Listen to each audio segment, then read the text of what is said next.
Hello, everyone. This is Afro Asia MHM Summit 2021. This summit focuses on bringing awareness on menstrual hygiene and menstrual health management. Today, we have an amazing speaker who is an economic graduate. She's done amazing work both in Africa and in Asia and in Haryana. She is a Swedish Institute Gender Advocate 2020. She's the Acumen Fellow. She's a Wise List Global Citizen. She's the finalist and a TEDx speaker. She is a World Bank Youth Summit Final 2021. She's a Global Good Fellow 2021. And she is the founder of Project Balaa. Project Balaa are made to understand that the idea was birthed in Ghana when she saw that there were girls who were missing school either for 3 or 4 days during their menstrual cycle. And she got to understand that this is not just happening to Ghana, but it's happening in the whole of Africa and in Asia. So she gave birth to Project Balaa, whereby she's distributing hygiene solutions which the girls can use and help them not to miss schools. And the person who gave back to the great Project Balaa is none other than Soumya Dabrila. Soumya, welcome. Thank you so much. That's a wonderful introduction and very humbling. Yes. Thank you for having me. You're doing such an amazing work. We are so happy to be associated with you. And we'll just like to know from your own words, just tell us a little bit of Project Balaa, because it's the reason why we are here today, and it's we just want you to contribute, listen to your take, especially where menstrual health and hygiene is concerned. Thanks, Tyler. So, as you mentioned in your introduction, one of the most favorite parts of my introductions was that I gave birth to Project Balaa as a college student after my experiences in Ghana. So I'll tell you what we do as an organization and why we do what we do. So Project Balaa was started in 2017 with the aim to revolutionize how menstrual hygiene is thought about across the world, especially the developing countries. So what we're trying to do is develop education and knowledge change about the topic of menstruation and menstrual health and hygiene, and at the same time, provide sustainable period products to communities across the world. So we want to ensure that while we focus on our bodies, we also focus on the environment. And hence, we have a huge emphasis on sustainable menstrual hygiene. And we tend to do that with our reusable sanitary napkins that can be used for 2 years. And once the education and the napkins are provided to the communities, we also create women entrepreneurs who are able to sell them and earn a livelihood for themselves, which makes the model fully complete and sustainable for the communities. Wow, thank you. Just a question. Does the napkin wear out? Since it's a wash and wear every month, does it wear out? Does it end up looking ugly? So, Tina, it really depends on person to person and individually how you've been using your pad, how you've been washing it and taking care of it. So the reason why we recommend 2 years is not because after 2 years, there's a significant wear and tear. The 2 years is recommended because of the number of washes that the sanitary napkins are suitable for. And the wear and tear can occur anytime, ranging from the second month to, say, 3 years later. It really depends on how you've been using it, what your flow is like, how have you been washing and drying it. So from our end, even after 2 years, there's so many people who say there's absolutely nothing wrong with our pads. Why should we stop using it? It's just that the number of washes and the number of washes depends on the antimicrobial treatment which goes on the sanitary napkin. So that's when that treatment starts wearing off. And that treatment has been put on the pads to ensure that it's absolutely hygienic and safe for the users. Wow. Thank you, Soumya. Your website has a tagline which says revolutionizing menstrual hygiene in India. What is your vision behind this? What objectives have you set to do the same? That's a wonderful question. So I would think why we use the term revolutionizing menstrual hygiene is because we want to change the way periods are thought about. So till date, if there's a woman who gets a period and say can't do a certain even in urban areas, she would come up with an excuse like, I have a headache or a stomach ache or a leg ache. We're not able to talk about periods because of the stigma associated, because of the hesitation associated. We want to rethink the way periods are spoken about. If we can talk about, biology, when we can talk about everything else in a very conversational way, why can't we talk about a natural phenomenon like periods? So the revolutionary first part is to change the way we think about periods and disassociate, the stigma or the myths associated. The second part is we want to revolutionize period products. So we want people to move away from use and throw pads, which can cause a lot of harm to our surroundings and our environment, and just adapt better practices, which can be great for your own body as well as your surroundings. So why have a trade-off over there, Let's just think of a win-win-win for everybody involved. And thirdly, we want to make sure that everything related to menstrual hygiene is accessible through our organization. And by that, I mean, we've got research papers that we publish, we've got modules for boys, we've got modules for the trans community, we've got modules for athletes, we've got like information if the government needs it for data, we've got like partnerships with corporates. So we're just changing, the structure of what periods could entail. We're trying to create intersections with each part of our lives. So that's the three-part answer to why revolutionizing menstrual hygiene in India. Wow, I like the part you're saying that people discuss everything else apart from menstrual hygiene. And it's quite important. People nowadays discuss even sex in public, but when it's come to menstrual hygiene, we still make it like, seems like it's a taboo. So trust me, you're doing marvelous work, and we are wishing you all the best. And my next question is, according to research in India, 71% of menstruators do not know what period are. How can we change this scenario and educate them? So, Diana, here the first and most important step is an open conversation. So, what we're doing right now, actually getting people who can be advocates and who care to talk. So, as an organization, our strategy is when we go to any community, we invite all the generations together. So, we invite the grandmother, the mother, and the daughter together. And when that happens, we completely uproot the myths and taboos from all the old age traditions, etc. All of those, keeping in mind, we can just uproot all the myths from the generations intergenerationally together. Instead of just focusing on the daughter and telling her, whatever your grandmother told you, you shouldn't be following anymore.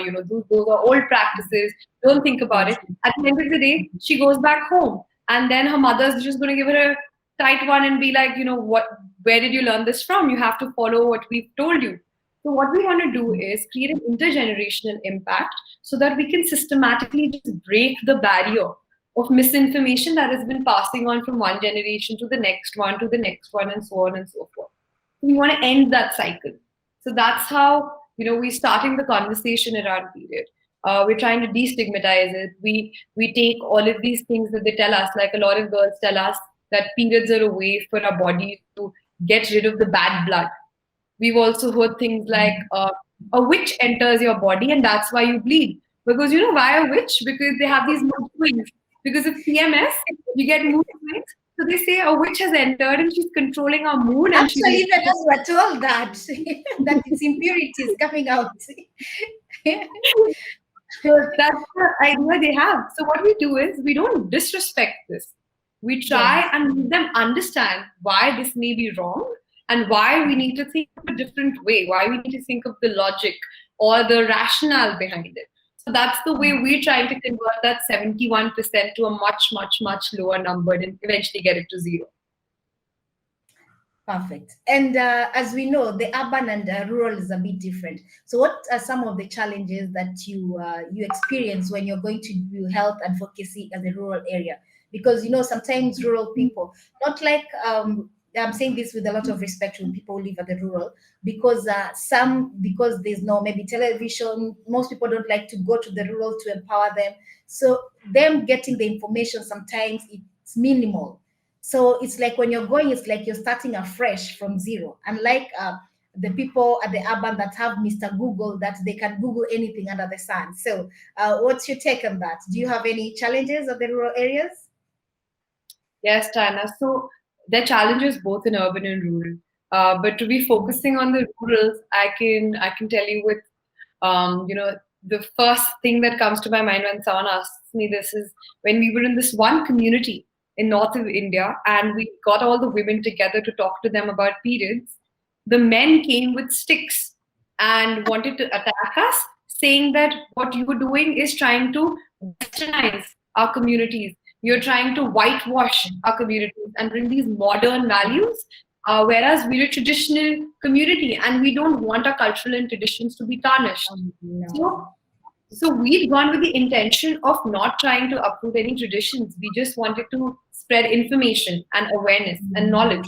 And it was very important for us to then make the men sit and make them hear to all the things that we were talking about and make them realize that what we're trying to do is focus on the health and the hygiene and not actually trying to attack the community values, the traditions in any form. So this is one where the men came in and, try to be protective of their traditions and cultures. But in a lot of areas, the women themselves do it.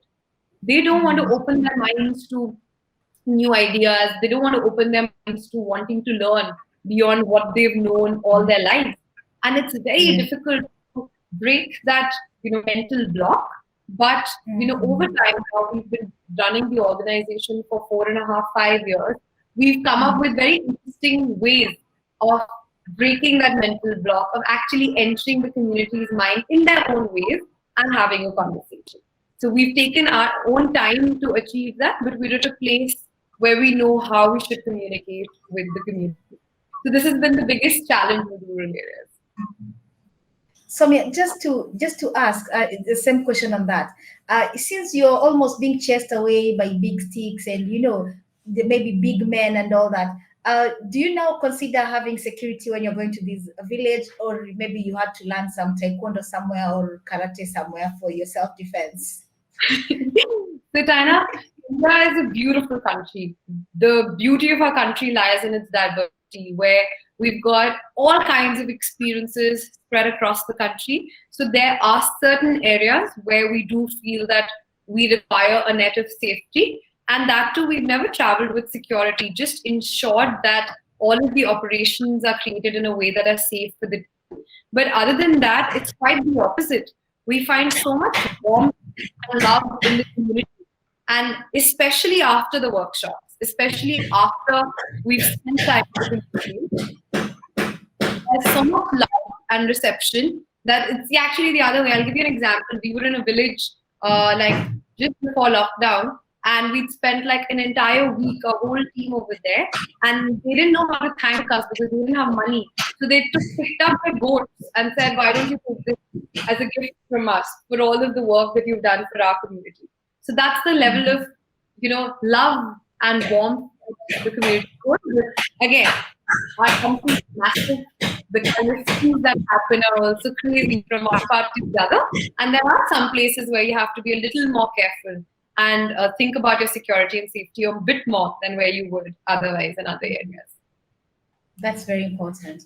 So your project talks a lot about sustainable menstrual hygiene solutions. What do you really mean by that?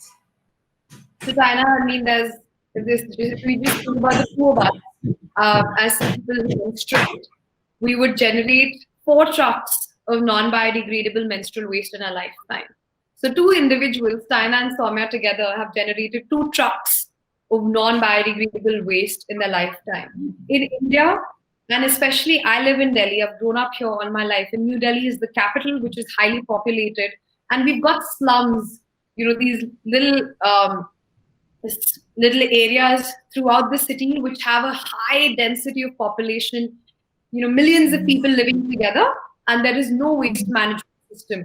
There is no drainage system, etc. And here, people throwing pads, throwing sanitary napkins here and there is clogging the existing drainage. It's leading so much of health and environmental implications where stray animals pick on that, children are playing in the same area. In villages, monkeys pull out on sanitary napkins that have been thrown out, because in villages the areas are open, so the dumping happens in an open area. Their monkeys will pick on it, dogs will pick on it, and it's a health hazard. It's an environment and health hazard. To continue changing a population like ours into disposable pad users is like a ticking time bomb. We need to act in it. And that's what we're trying to do as an organization, where we want to just get more people to understand that what we're doing to everything around us right now is only in the future going to have a much, much bigger impact on us, back to us. So it's better we just stop, think about what we're doing, and adapt more sustainable practices. So we, as an organization, have focused on reusable sanitary napkins because given the populations that we work with, that has the highest acceptability. But there are a lot of other sustainable options also that people are talking about, like cups and biodegradable pads, which are, of course, also alternatives that can be thought about. Wow. Talk about the impact. I just heard you talk about impact. What's the impact data like? I know you're more on daily for now, and yeah, India, particularly now. So what's your impact data like? So, Tina, we've reached out to roughly 300,000 women and girls across 21 states of India. And we've got smaller scale projects running in Nepal, Ghana, and Tanzania. So we've got, this is the numbers. We've given over 900,000 reusable sanitary napkins. We've converted over 100 individuals in the communities into menstrual advocates. And by menstrual advocates, I mean people who can bring change about menstruation in their own communities. So train them to train others, to create impact. So to roughly give you numbers, 300,000 who've directly spoken to our team and received sanitary napkins. 900,000 pieces of sanitary napkins that are reusable for 2 years have been given out. Over 100 menstrual advocates have been created across 21 states of India, and Nepal, Ghana, and Tanzania. Wow. I love the strategy that you empower and then you come up with. It's more like the program of mentor mentees. So like you mentor people to go and mentor other people. Yes. Brilliant ideas. So I like that you're in Tanzania. Tanzania is just our neighbor here. So what's your way forward in your work in Tanzania? I know you already, Africa. I know you're already in Tanzania, but are you trying to explore more Africa or, because after all, Project Bala was the design and everything. What triggered you was Ghana. Yes. By the way, are you in Ghana? I love Ghana, China. So as a college student, I was sent to teach maths to young students in the schools in Accra, right outside Accra. And that was my first experience of being in the African continent. And I loved it. I spent 6 weeks, and it was such a beautiful experience of getting to know the culture, to understand the similarities and the differences. And that's when I saw that the girls were skipping school. And that was my first time when I spent such close proximity to, the community I was working in. And hence, I realized, this is an issue which we need to think about. So that's what took me to Ghana. And I'm partnering with the same program that I went with to Ghana to do the work in Africa with Bala. So it's called Africa program, the University of Warwick initiative. Given that I'm an alumni from the University of Warwick, we have a program running with them to implement within all of these. Wow. Lovely. I'm loving every idea you're putting across. So what next? What next for Soumya, and what's next for Project Balaa? What next? So Tina, we've really realized the impact of the organization, especially during COVID, because we had time to step back and evaluate our impact and get data, and we've realized, that the community really is acknowledging the need for reuse at this point, and the financial affordability it brings, the freedom of not creating waste that it brings. So what we're trying to do is actually take the project into the community. So the vision is we want to now shift our distribution model into 50% being driven by village level women entrepreneurs who can generate a livelihood for themselves as well as do the distribution for the organization, and 50% of it as it's done today, which is through our partnerships with different organizations, through our own outreach channels. So currently it's a 90% and 10%. We want to make that 50-50%. So this is goal number one. Goal number two is we want to impact 2 million menstruators. So menstruators is an inclusive term for all individuals who menstruate. So women and girls and other individuals who menstruate. So we want to reach out to 2 million menstruators by 2025. And excitingly, we're on track to be able to achieve that. So these are the two big goals for us in the next 3.5, 4 years. And of course, the team will grow with that. The ideas will grow with that. And, the offerings will grow with that, with those two broad goals in our mind. Exactly. Did you carry any sample for us to have a look at? I'll have to run and get it. Is that okay? Okay, let's just finish up first. Okay, so what are the partnership you're working on currently? Do you have partners, or you're more on your own and your main stakeholders just the community, the women that you serve, or you're working on other partnership, maybe with the corporates or other NGOs or CBOs? So Taina, honestly, we work. You don't have to give us the names. You can just tell us the locations, because I know not most people are very keen. No. Happy to talk about it. No, there's the 100% transparency in the organization. We honestly partner with each and every type of organization. So from a business to a corporate, to a government, to a community-based organization, to another not-for-profit, any type of organization that we can work with or find synergy with, we do that. So each partnerships looks very different because of what they have, what they need, what they want, versus what our goals are. But we, out of all of the work that we've done, the 300,000 that we've impacted, I would think that 1/3 of that is directly just us doing the work that we do, and 2/3 is with partnerships with incredible organizations who are all, everything: governments, businesses, corporates, NPOs, CBOs, everything. Wow, perfect. I'm made to understand there's an event that you're planning, that is Project Balaa is planning in January. Yes. So, can you tell us a little bit about that event, and are we invited? Is the public invited? Do you want us to be on board with you on this? And yes, tell us everything, I'm so excited you know about that. That's I'm so glad Kashali shared that. So we're organizing a campaign called the Bloody Trail. And the Bloody Trail essentially is a campaign where we want everyone, so anybody and everyone can participate in this, where all you have to do is, if you walk, you walk. If you run, cycle, or do a motorbike. But you do all of this in the shape of a sanitary napkin. And there's a mobile app, there's an app called Strava, where we want you to record this and send us a screenshot. So Taina, for example, you walk 5 kilometers and you send us the screenshot of that shape of the pad with 5 kilometers. We'll give reusable kits and menstrual awareness to 5 girls. So every kilometer is equals to one person who gets the reusable kits and the menstrual awareness sessions. So I would really love it if we could get, our friends in Africa to also be part of this campaign, because you don't have to be physically in one place. You can be anywhere in the world. You can walk, ideally. That's so.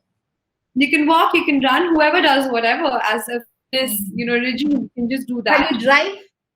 Can you drive? You can't drive with a car. But if you want as long as I'm not static, as long as I'm moving. We can think about that. We haven't included that as part of the campaign. But there's a website called thebloodytrail.co.in, which has all of the details. So it's very, very easy to sign up for. So I would encourage, and I would love for you to encourage others to also be a part of this. Yes, you give us more details about that, and we will be more than honored to participate on that program while still here in Kenya. No So, driving, they'll approve. No driving, just thank you. Yes, yes, yes. I believe this is just not a one-off. MHM Afro Asia Summit will be having an annual one, and we believe that you'll always be coming with new and more exciting stories. Make sure you're alive next time. No people hitting you with stones. Security has to be paramount. So I don't know if you can share the parts so that our viewers and listeners can see and they understand the difference between your product, so that you just explain your product and why your product is good and better than the other product, because some say the ones that are reusable, some are perfumed, and then they affect the woman organ, and some, there are a lot of stories going on about it. So if we hear from you, the birth mother of BAL project, we will be more inclined to believe that more. I don't, yes. It's not going to take too much time. Maybe you can just get it for us. I just have to jump to the other room and bring it. So give me half a minute to get back. Yes? No problem. Fine. Afro Asia Summit is a summit that will be annual. Every year we'll be having the summit. We have different thematic areas. This was a session whereby we were talking to the Project BAL founder, Soumya. She's doing an amazing work in Africa. She's doing an amazing work in Asia. And because she's more passionate on Africa, especially Western Africa, she is promising that she will visit Africa, and that is West Africa, Ghana, to do more amazing work. And of course, because the person who is interviewing her is from Kenya, definitely we're not going to let her go easily. We are going to invite her in Kenya also, so that she can impart on our young girls and do amazing thing with the young girls. Our young girls still need role models, and because of the existence of Soumya, we believe that somebody will look at her and desire to be her, and maybe do much more beautiful things than what she's doing now. It's a hard task, but we believe that some girls somewhere we still here will achieve it. Thank you and welcome back. Kindly share. Go ahead. Yes. So this is what the box looks like. We've tried to make it a sign of freedom and liberation for the communities in the box. It's got the instructions for use. In each box, we give them a bag so that they can keep their pads for after they're done, using the pads. And the pads look like this. So each box contains 3 reusables, and each reusable has a different size, and this is to ensure for the flow. So we give 2 mediums. This is a box with 2 mediums and 1 large. And what we've tried to do is keep an antibacterial treatment on top of the pad. So Taina, I think you mentioned that there's a lot of worry around the hygiene and safety. So for us, we've tried to maximize the hygiene in every way possible. So a lot of times people ask us, why can't the community women make it themselves? So here we have to take a step back and tell everybody that it's of prime importance that if you go to the community to solve a problem, you can't come back having created more. So if the product quality is not great, it will only result in more problems instead of solving the problems that we're trying to solve. So we've set up a partnership with an industry here. A proper industrial scale manufacturing happens for the sanitary napkins, and all health and safety protocols are taking place to ensure that the pads have 0 issues when it comes to the hygiene. And they're certified, they're tested, everything is done, and that's when it goes into the community. The top more layer has like antibacterial treatment, which ensures that none of the bacteria, so 99% of the bacteria in my hand gets killed because of that. And that's what we mention about, use it up to 2 years, because this treatment will wash off.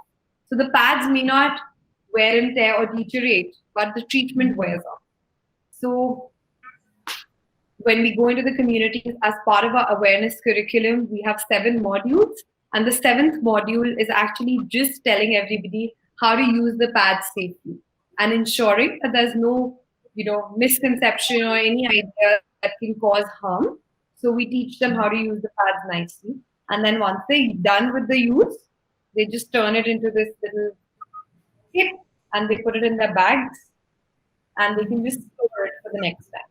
So that's how It's beautiful, and I'm sure girls will not be scared to carry it around. Yes, and they love it. So, sorry, I'm trying to angle so when this box is primarily so that they can read all the instructions if the conversation isn't clear. And this becomes something they can easily roam around with without even thinking, and having no sort of apprehensions associated with carrying their pads around. So this is Thank you so much, Soumya. What are your last parting shots for us? And kindly, the modules, the training modules, if there's a way people can get it online, maybe you can share the link. We'll put it after this video. And just tell us your parting shots. I'm just so glad to be here. Ghana was a very, very special place for me. And after that, I spent 6 weeks in South Africa working in Limpopo. So I've gone back, and I really, really hope that we're able to come up with a collaboration in the future. That we're able to, have more work across both the continents and have some great ideas flowing from one place to the other, because the problem is the same. And we've built a solution, and hopefully we can share that solution across the continents. The training modules, a lot of it is available on our website, a lot of the information. And there are also some YouTube links which we can share, which we put out during COVID to help people tend to their menstrual health and hygiene better. So we can share all of those with you, and that can be shared further. Thank you so much